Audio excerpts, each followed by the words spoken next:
following is a Comfortably Zoned Radio Network production.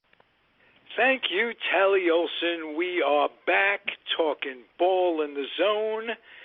We've got the panel of experts tonight, and we're only minus Alan Blumpkin. 3 out of 4 are here.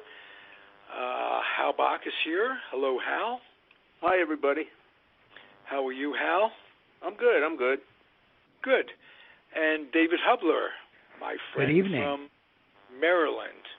Virginia. I know. I said that tongue in cheek. It was like It's close enough. That's close enough. Yeah. We're on the south side, though. I know. You get that twang in you. Yeah. All right. George Case III joins us. How are you, sir? Yeah, I'm just fine. Thank you. Good. Your topic tonight, George, you're going to lead us in a discussion on something that's near and dear to at least 2 out of 3 of your panelists, and it is what? Okay, well, what we're going to do, I thought we'd have a little fun tonight.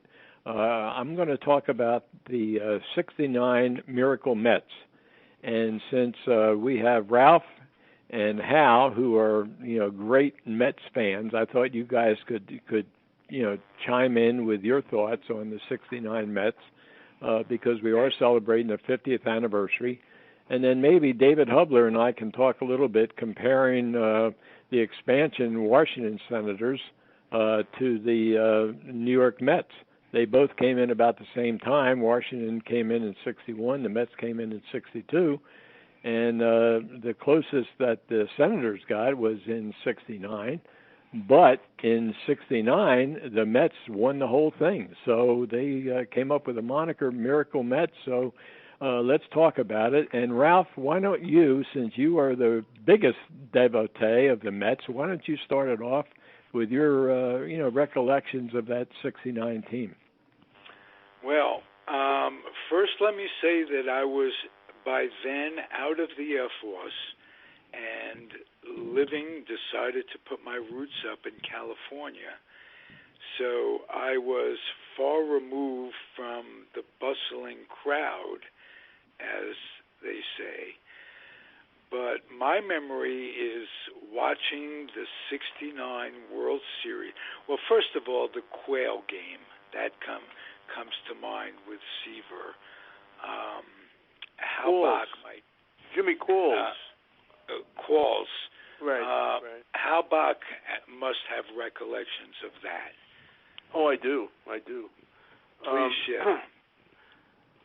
I would start by saying that, you watch games day in and day out, and the games are kind of the same day in and day out. I mean, you win a few, you lose a few, just nothing special. But that season, stuff was happening.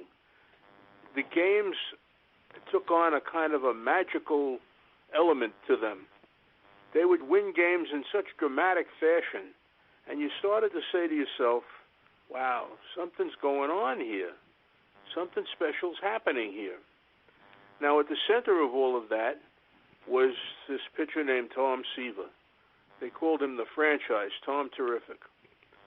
And he was clearly an elite pitcher, maybe the best pitcher in baseball at the time. I mean, I always admired Bob Gibson, and I thought Gibson was special. But Seaver was the closest thing the Mets had ever had to a really top quality pitcher. And he would go out every fifth day and give you a quality start, win most of his games. And his turn happened to come up on a July night against the Cubs, which was the team the Mets were chasing at the time. By July, the Mets had become legitimate. People thought, they're really good. And so when the Cubs came to town, it became, maybe we ought to win these games because that would really get us close to them and put a little scare into them and so forth, And so Seaver went out on a July night to face the Cubs, and He mowed them down. I mean, he was just dominant. And the Mets were winning the game. And along around the seventh inning, I guess, you look up and the Cubs haven't had a base runner yet. Oh, my God, the guy's going to pitch a perfect game. That's never happened. First of all, they'd never had a no-hitter, much less a perfect game. But he had the Cubs eating out of his hand. I mean, it was just comical. And we got to the ninth inning. He got the first out in the ninth inning. And the Cubbies put up a pinch hitter named Jimmy Qualls. You're excused if you never heard of him because he was a nobody. I mean, he played briefly in the major leagues, never made any impact, except on this one night when Jimmy Qualls blooped a hit into center field to break up the perfect game. And Seaver always referred to it as my imperfect game. Now, Seaver later pitched a no-hitter with the Reds after the trade, after the Mets traded him away in kind of a foolish contract dispute. But that night, when he pitched that game against the Cubs, it was like, even though he didn't get the no-hitter or the perfect game, it was like a statement, a declaration that we're not going away. We are legitimate. We're a legitimate contender for this division title. And, of course, they went on to win the division, won it comfortably. And the rest is history. They beat the Braves in the playoffs, and then they beat the Orioles in the World Series. So terrific. Very terrific. improbably. What's that? Very improbably. Oh, yes, very improbably. But they did it. They had a little magic on them, sprinkled on them. And a lot of it came from that night. A lot of it came from Leo DeRocher's mismanagement. That's true. Of the Cubs. That's true. They certainly had the talent that they, by all rights, should have won. And by all rights, the Braves should have beat them man for man, talent for talent. And again, I'll never forget Frank Robinson's quote in the World Series: "Who the hell is Ron Gasper?" Rod Gasper. That's right. Right, Rod Gasper, exactly. Who turns out years later was a guest on the Comfortably Zoned network. Rod Gasper was not the World Series hero, but one of those improbables that surprised the baseball world. And they had never been out of 8th place before that season. That's why they stunned baseball so thoroughly, because they had never been a contender. They had never been even ordinary. They had been less than ordinary for 7 years. And then along came this magical season. And things happened the entire season. I don't want to dominate this conversation, but I remember it well. I mean, stuff happened. They had a game against the Cardinals. Steve Carlton struck out everybody. I mean, he must have struck out, I think, 18 batters. And the Mets won the game because Ron Swoboda hit 2 home runs.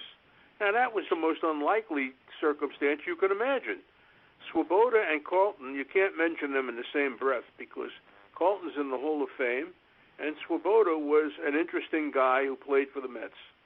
But on this particular night, he hit 2 home runs, and the Mets beat them. The Mets won another doubleheader. They won a doubleheader, Don Cardwell and Jerry Koosman. Now, between them, they couldn't hit the side of a barn, but they won a doubleheader, and the only runs driven in the doubleheader in the first game was Cardwell, drove in the only run. In the second game, Koosman drove in the only run. Stuff like that was happening all season. And you stopped and you said, wait a minute, that can't happen. But it did. And that's what made that season so special. Hal and Ralph and David and I can jump in here too, but I'm just curious, how much of all that do you attribute to the managing style or whatever happened that year with Gil Hodges? 98%. Okay. Maybe 99. Hodges was a terrific manager. He knew how to get the best out of these guys who until then had been ordinary. I was at a doubleheader in Shea Stadium against the Astros, and Houston beat them in the first game rather thoroughly. And the second game, Houston was winning as well. And now there's a play in which a ball was hit into left field, and it seemed like it was a base hit, a single, and Cleon Jones was the left fielder. He played it into a double, just didn't hustle after the ball.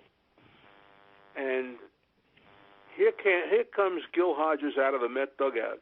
And everybody in the press box thought, well, he's going to change pitches. He walks right past the mound, all the way into left field. Now, later we learned that he asked Jones, are you hurt? And Jones said, no, I'm not hurt. And Gil said, well, it looks like you're hurt. Come with me. And Hodges went back to the dugout with Cleon Jones trailing him, his head hung low. Hodges was not going to accept any non-hustle play in that situation. And so that was a statement of what he expected of his team. And the players knew it. And they responded. They played for him. To a man, they just had the 50th anniversary reunion here in New York. And to a man, they said that Hodges was the wheelhouse, the guy who was most responsible. Sure, there were guys. Cleon Jones hit 340 that year, and Tom Seaver won, 23 games or so, and Koosman and Tug McGraw and a whole crew of outstanding performances. But the guy who put it all together was Gil Hodges. I'd like to jump in for a second here. Yeah, David.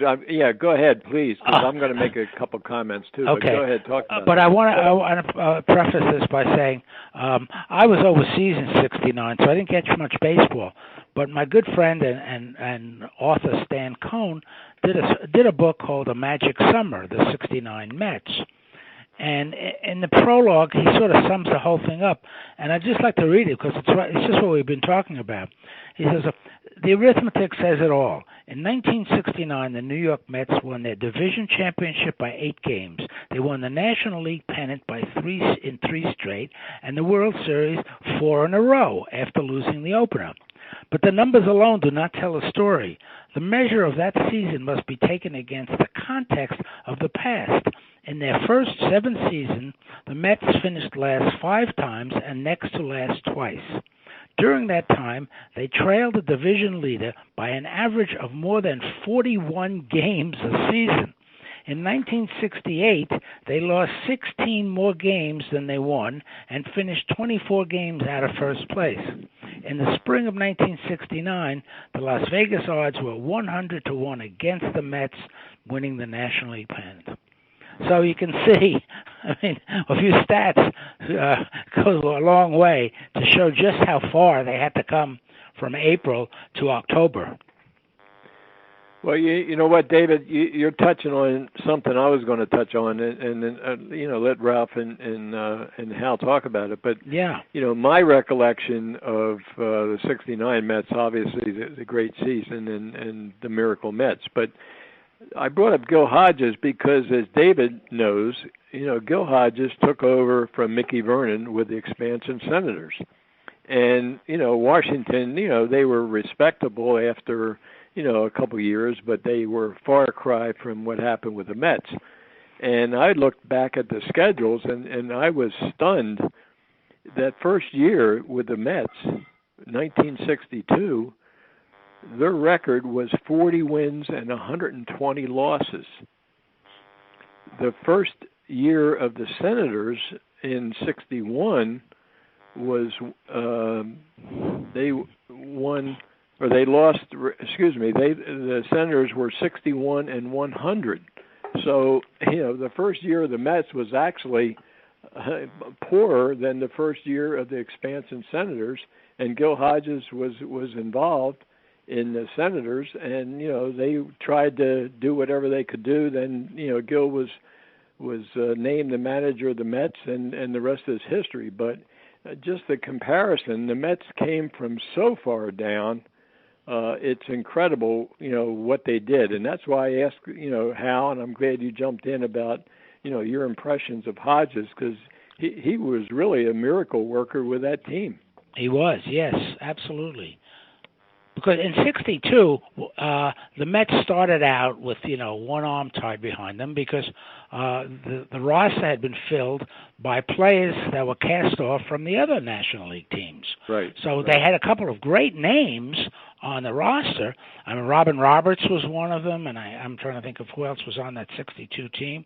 They had some really, Richie but they were all Richie Ashburn, yeah. right. Yep. But they were all past their prime. Right. And so they just didn't go anywhere and were incapable of playing top-notch baseball. A decade earlier, they might have been a really good team right off the start, but of course their home teams would not have let them go. Well, now let me ask Hal and Ralph, you're going to be a lot more conversant than I am.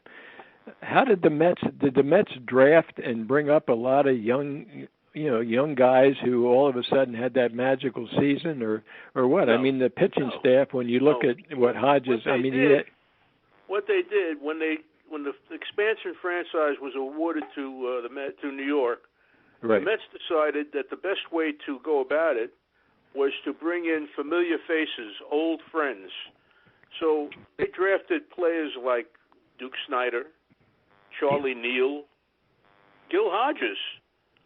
Among them, players who had their best years behind them, playing for the Dodgers and the Giants and so forth, because they were familiar faces and they thought that they would sell tickets. Well, They didn't particularly sell tickets, and they didn't particularly play very well.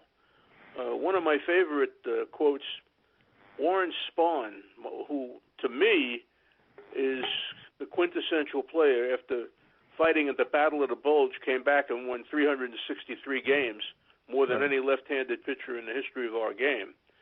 So to me, you can't beat Warren Spahn for a baseball hero. But at any rate, Spahny showed up, came to the Mets in, I guess it was 64 maybe. 65, I think. That's 65, okay. And Casey Stengel was still the manager, and that's another example that the Mets jumped all over Casey because he was a familiar face. He had won all those pennants with the Yankees. But, of course, he had Mickey Mantle and Yogi Berra and those people with the Yankees. He didn't have those guys with the Mets. At any rate, they brought in Warren Spahn to pitch and also act as the pitching coach, dual job. Spahny was done. He was finished. His best days were behind him. And, of course, the Mets were terrible. And somebody asked him about playing for Casey. He had played for Casey when Casey was the manager of the Boston Braves, when Spahny first came to the major leagues in the 40s. And he said, I played for Casey before he was a genius, and I'm playing now after he was a genius. But the results were the same. The Boston Braves were terrible in those days, and, of course, the Mets were terrible. But they made the mistake of going for old, familiar faces. And they finally turned that around, and they started to draft younger players and plugged in some younger players. And by the time they were ready to win, they had a lineup. They had Don Clendenin, who they acquired from Montreal, played first base along with Eddie Kranepool. They had Ken Boswell at second base, a young guy. They had Buddy Harrelson at short. He was a young guy. They had Ed Charles at third, and they also had Wayne Garrett at third. And those two guys held down third base pretty well. Cleon Jones batted .340 that year, playing in left field, and he was a young guy. And so they packed the team with younger players eventually after this terrible start. And eventually those guys began to mature. And Swoboda was a good example. Swoboda was a butcher in the field and an ordinary hitter. And by 1969, he had turned into a pretty good hitter, and he made a miracle catch in the World Series against, I guess it was Brooks Robinson. Saved the game for Seaver. And, I mean, things like that happened. It was one of those years where you couldn't quite explain it, but stuff like that was happening. It was a magical season. Swoboda was one of those guys that worked on his defense. He came up and he wasn't good defensively. And over the years, he took pride in getting better. And he made those great catches in the World Series. Tommy Agee made some. Tommy Agee in center field, that's right. Yes. And they had the perfect platoon in right field because they had Swoboda, who was a right-handed hitter, and Art Shamsky, who was a left-handed hitter. Exactly. So they platooned those two guys in right field, and that worked out very well for them. And Jerry Grody was the catcher. Grody, who was a damn good catcher. A very good catcher, defensive catcher. Couldn't hit a lick, yes. But he didn't have to, and they just won. They won day after day after day in different ways. I mean, strange stuff that went on, and it was a very exciting year here in New York. Well, one of the interesting things we've been talking about, and George has been commenting about the Senators. The team that finished last in the East Division that year was Montreal, which of course later on became the Washington Nationals. They finished with 52 and 110 record, whereas the Mets were 100 wins and 62, which is almost exactly 2/3 of a season. Almost 667. It was 617, but it's close enough because that is truly a mark of distinction among teams that won. They didn't just win by a game; they won by 8 games that season. So it wasn't like a fluke win. Episode. When I say strange stuff happened here, there was another episode again with the Cubs on the other side. This is a game I think in September when things were getting serious. And the Cubs came to New York for a 3-game series, and I think Seaver was pitching for the Mets that night. And Ron Santo is in the on-deck circle, and all of a sudden, a black cat comes out and walks around Santo and in front of the Cubs dugout. Now, baseball players are very superstitious, and Shea Stadium had its share of creatures running around above and beyond the fans and the press and the players. And so there were cats that chased after these mice and rats and whatever else we had there. And this black cat wandered out in front of the Cubs dugout. Santo almost had a heart attack because this is bad luck. And, of course, it was because the Mets won that game and they went on to pull away from the Cubs and win the pennant by 8 games, or win the division by 8 games. Mm-hmm. Yes. Now I want to ask you something about the pitching staff. Seaver obviously, but I think that Koosman had a good year. He sure right? did. And also, wasn't Nolan Ryan was a rookie, or he was relatively unknown, but they didn't know what to do with Nolan Ryan. They had okay. I mean, they had this great prospect, but they couldn't figure out what to do with him. He could be a starter. He could be a reliever. He was effective, and then he was not effective. There were moments when he was wild. He had an issue with a blister that they solved with pickle brine. The trainer of the team, Gus Malk, who had been the trainer of the Yankees, came up with pickle brine. Dip your finger in this, and it seemed to cure his finger. Again, one of these strange stories that went on that season. It was just a magical year. But the third starter behind Seaver and Koosman was a guy named Gary Gentry, a very effective pitcher. And then they also had Jim McAndrew and Don Cardwell and people like that. Tug McGraw. And, of course, Tug McGraw, yeah. They pieced it all together. And there were moments, there was a time came, maybe it was the Jimmy Qualls game, I'm not sure, but there came a time when you thought, you know what, this is going to be a magical year for this team. This team could win it all. And I remember they went into the World Series, they were very confident in the World Series, even though they were playing a terrific Baltimore team. And, of course, the World Series starts, and they have Seaver on the mound, and the first batter he faces in Game 1 is Don Baylor. And Baylor opens the game by hitting a home run. Whoa, wait a minute. This is not going to be good. And, of course, the Orioles won the opener, and now you say, well, maybe the magic has run out on this team. It didn't run out. They won the next 4 games. So, I mean, it was just one of those years, you know. Nice. Yeah, much to Baltimore's chagrin, because they expected to, you know, the Mets, you know, they weren't in this league on a fluke, that sort of thing. You know, the Orioles are going to dominate, and they lost in 5 and they were games. a solid team with Brooks, absolutely. Brooks, Frank Robinson, Belanger. Very two solid. Robinsons, Brooks Robinson and Yeah. Frank Robinson. Yeah. Yes. Right. Yeah. There is and Davey Johnson, who later managed the Mets in '86 to the World Series. But there is a classic, and you can look, as Casey Stengel would say, you can look it up. There is a classic clip on YouTube of Earl Weaver getting into an argument, and Weaver was classic. I mean, he never just said 2 words. I mean, he said 22 words.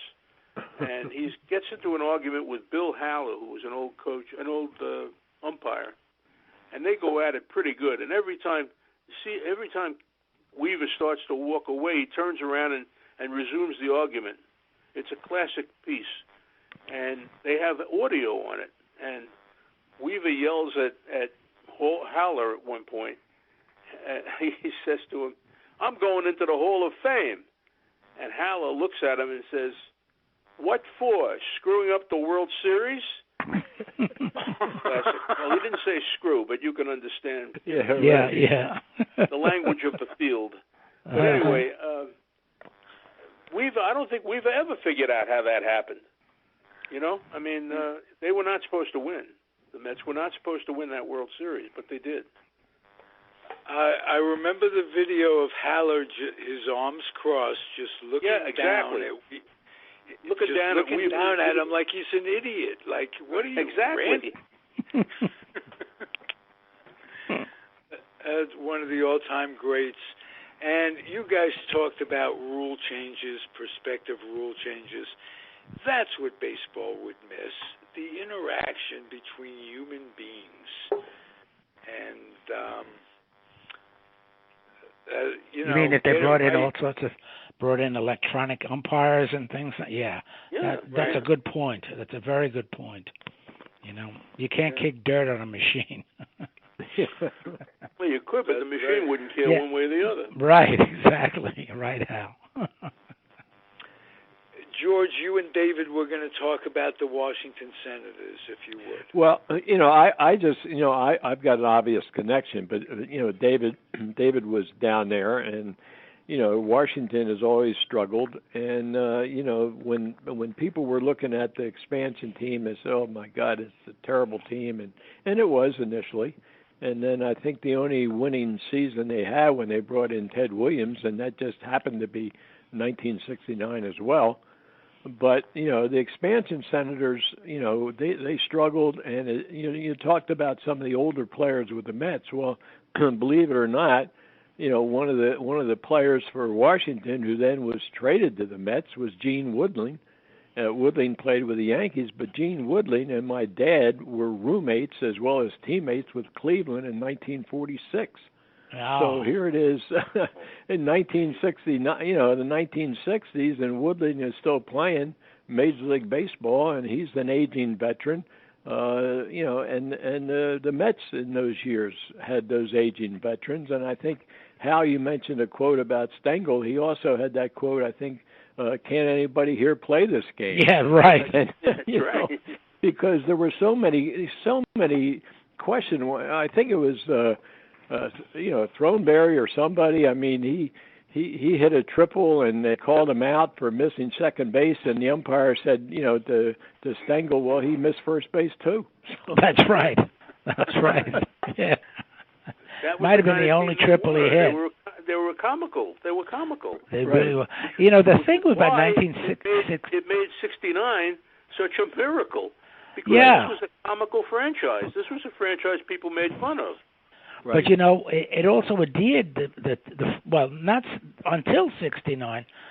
Just like with the Cubs and their long streak of never winning the World Series, they endeared themselves to a huge fandom, more so in Chicago than in New York, probably because the time difference was so much greater in Chicago. But once both of those teams managed to win grab the gold ring, they fell back into the field of regular competing teams. They lost. There was some aura that was lost about the hapless Mets. They were no longer hapless. They were a team that was competing, and I think that took some of the fun, if you will, out of that team. Just look, the Cubs won, and since then they're just in the middle of the pack somewhere. So sometimes that kind of aura it endears a team to the fans. Just like with the Red Sox too, until they finally broke the curse of the Bambino. There's something endearing about losing, especially when it's a long, long streak. And the Mets appeared to be on that kind of streak until '69. So they were able to cut it short. Yeah. Not only did they lose, but they lost in such foolish fashion. As George just pointed out, Marv Thornberry hits a ball and winds up on third base and is called out because he missed not only second base but first base as well. You can't do that. You can't have things like that, but they did. And he wasn't a very good fielder either. No. He was a double threat. Couldn't run, couldn't field. And Casey Stengel said, "We was going to give you a cake, but we were afraid you'd drop it." Yes, that's another great quote. Yep. All right. It must have been very hard for Stengel when you think about it, coming from the Yankees and winning to come to this Mets team. I'm sure he knew most of the ball players, of course, personally, but to sustain this losing streak after being on top for so long, it must. You wonder what was going on internally with him, because he frankly. I think he knew that this was not a very good team from the get-go. Oh, sure. Because he was he was a comedian, and he entertained the press and entertained the fans, but he was a very smart baseball man. Yes, he was. I would recommend to you guys the great Marty Appel, who's written a number of excellent books, did a book about Casey about 2 years ago, and it gives you great insight into Casey and his baseball acumen. He was no fool. He took the Mets job because it was on the rebounds, like a spurned lover. The Yankees fired him, yes, and the Mets picked him right up. So, but he knew. He knew what he had, and it wasn't very good. Can I tell a story? Hal Blumkin's not here to tell this story, but you guys mentioned Gene Woodling, who had one of my favorites, star with the Yankees before going to Washington, and he was indeed a hurt, over-the-hill outfielder with the Mets. And Casey was sitting on the bench with Gene Woodling. And Al Blumkin tells the story better than me. But basically, Casey puts his arm around him and he says, "It's not like the old days, is it?" And very famous story that Hal tells. Yeah. It wasn't, and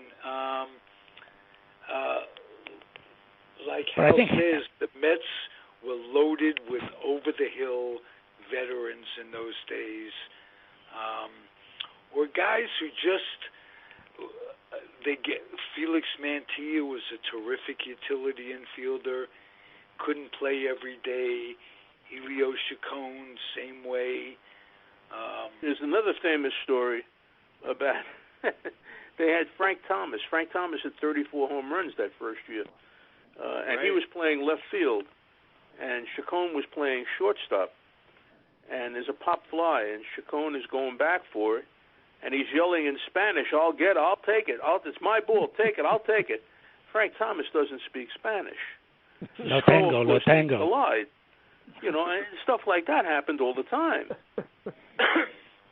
Right. Not only Throneberry was legendary for making mistakes, Rod Keneal was the jack of all trades, master of literally none. He was horrible defensively, but he was a favorite of Casey's from the Yankee days. He was in the instructional league, and they're just a team of lovable misfits. But may I say, it wasn't lovable in the second year. They traded one of their best pitchers, Bob Miller, after the 62 season, and they traded him for Tim Harkness and Larry Burright. And the next year was more misery, and it ceased to be fun. As a New Yorker, you're used to competing, you're used to winning, and the lovable Mets stayed lousy for a long time. That's why they're winning in '69 and the season they had. And like you said, it was all Gil Hodges' thing. He motivated these guys. He saw their potential in spring training. He and Jerry Grody were the only ones that saw, wow, these pitchers are special. Seaver was better than anticipated. Am I right, Hal? Oh, without question. I mean, he was a good pitcher, but he wasn't a great pitcher until '69. Right.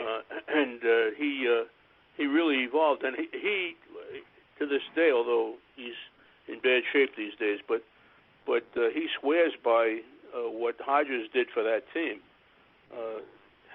Hodges told them in spring training, you're better than you think you are, because I'm sure that the losing weighed heavily on these guys. And, after a while you think, well, maybe we really aren't very good. But Hodges planted in them the thought that they're not as bad as they thought they were, that they are better than they thought they were, and that they could play. Kranepool also says the same thing about Hodges. He infused in them a belief in themselves, and I think that goes a long way. I think baseball, the mental part of baseball, is sometimes underrated. And go ahead. I was going to say one quick thing about Stengel, and you're right. I mean, he took the job because the Yankees had fired him the previous year, and I think all things being equal, had he had an opportunity to manage another team, not in New York, and as I said, all things being equal, I think he would have taken the Mets job just so he could poke his thumb in George Weiss's eye for that. George Weiss is the guy who hired him, because George Weiss had been fired by the Yankees. No, that's right. I'm sorry. You're right. He was scooped up by the Mets. Yeah, you're right. You're right. I forgot. To kind of tease the Yankees. Right. You're right. I forgot there was. Yes. Yeah, we took your guys. Yeah. And unfortunately, the players that they had weren't, as Casey says, not like the old days. The players that they had didn't match the talent that the Yankees, that Weiss and Stengel had when they were with the Yankees. So they went through some very, very tough years, and it required some real dedication for the fans to stay with them. But after all, you have to remember that New York lost two National League teams, the Giants and the Dodgers, and with both having great fan support. Oh, absolutely. And if you wanted to see National League baseball, well, here are the Mets. So here's your choice. You want to see Willie Mays? You want to see Hank Aaron? You want to see Roberto Clemente? You got to be a Mets fan, and they'll come to the Polo Grounds or Shea Stadium, and you can see those players. You're going to not want to see those players? You go root for the Yankees. So or you go to the attraction. Go to Philly. Go to Philadelphia. Well, it's easier to get to the Polo Grounds Oh, or of to course. Shea Stadium. Of course. Now, Hey, guys, I want to throw in a name who was very instrumental in making the Mets winners from losers. He was in player development. He was a coach with them. He was rumored to take over for Casey when Wes Westrum got the job.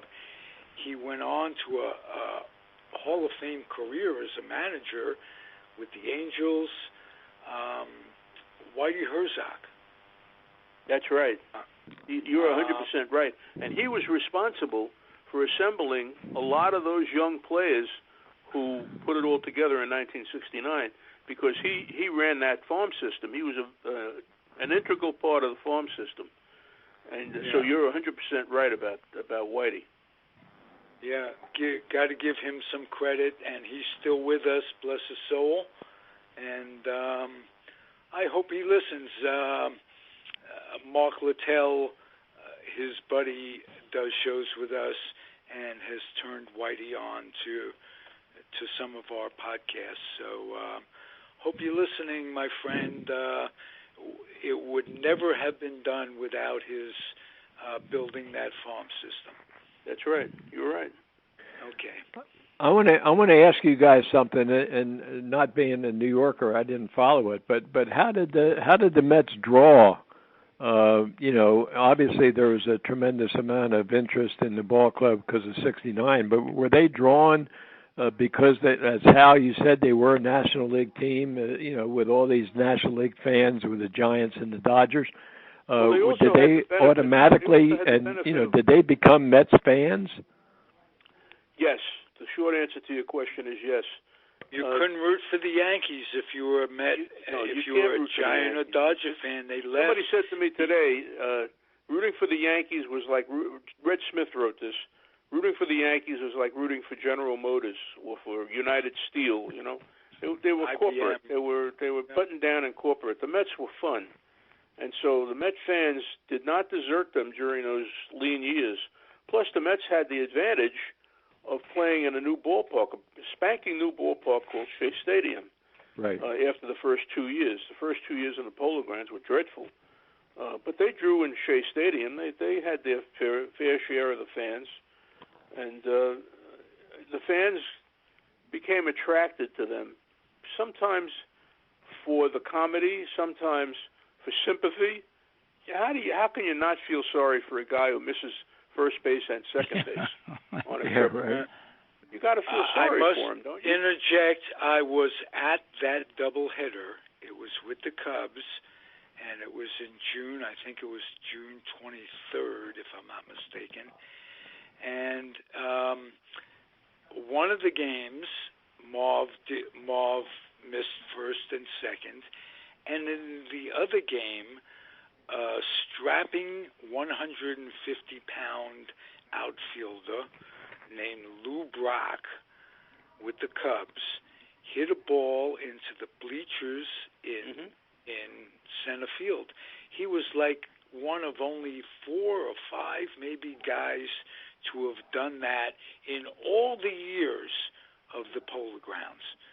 And so I will always remember that game.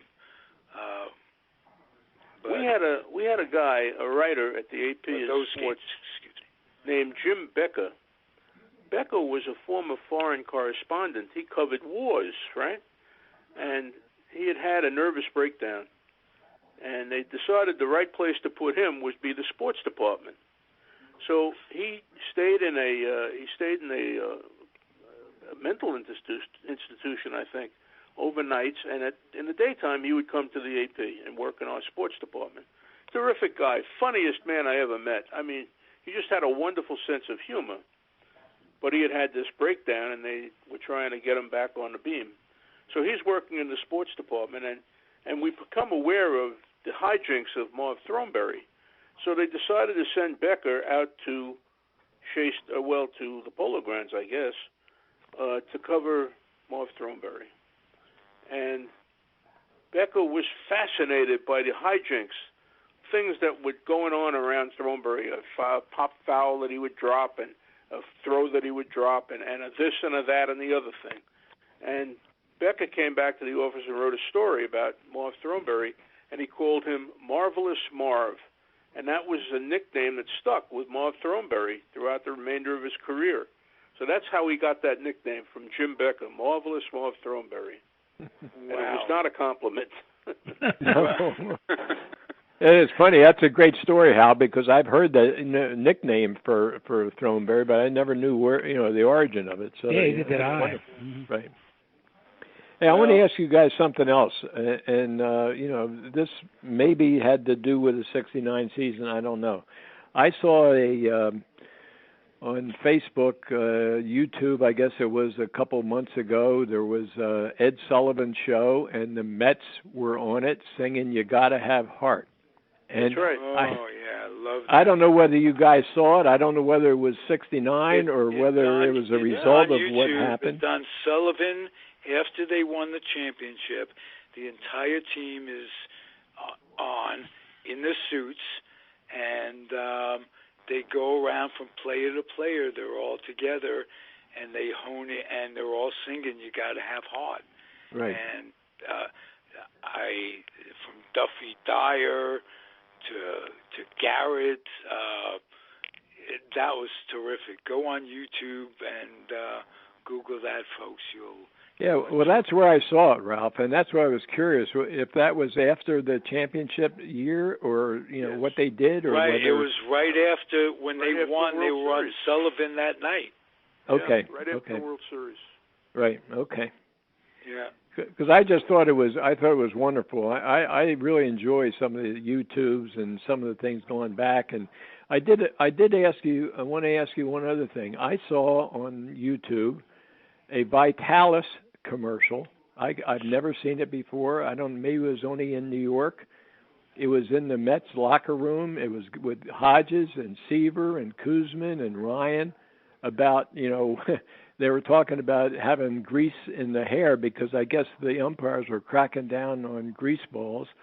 So, Hodges is talking to these guys and checking their hair. I mean, I couldn't believe it. And this was a Vitalis commercial. And they all said, "Yeah, we're using Vitalis. We don't have any grease." So there funny. again, it's something. I assume it was probably '69. You know why that's funny? Because Gil was a no nonsense guy. Right. Gil didn't fool around. So that's the kind of thing you would be surprised at him doing a thing like that. Yeah, I was very surprised to see the commercial. I only saw it once. It was on a couple of weeks ago, I guess. I never saw it. And I didn't know whether maybe it was just a local, a New York commercial. But I just thought it was interesting because I agree. I mean, Hodges was a no-nonsense kind of a guy, and to have him featured in the commercial in the Mets locker room was sort of out of character for him. Exactly. But everything about the Mets that year was out of character, let me tell you. Yeah. All right. Terrific. Well, I enjoyed this, guys, and thank you very much for talking about the '69 Mets. Thank you for including me when you chose the topic, George. Ralph, I was thinking about you, and because '69 and the Mets and the 50th anniversary, I just thought it was a good topic that we could talk about, and I really, really appreciate your participation, and obviously Hal and David, and it's been fun for me to be part of that tonight. Thank you. Yeah, well, I'm always happy to recall that I attended the very first Mets game at the Polo Grounds. Cut school to go see the Mets. Oh, wow. Wow, that's nice to know. Yeah. All right. Okay, we guys. will talk to you guys soon. Thank you for listening, everybody. Comfortably Zoned Radio Network. Yep. Good night, everybody. Good night. Bye-bye. The proceeding has been a Comfortably Zoned Network production. You are advised to keep your dreams wet, your humor dry, your children and grandchildren out of military recruiting offices and off the laps of clerics who wear dresses. Thank you for listening, everyone. Happy trails.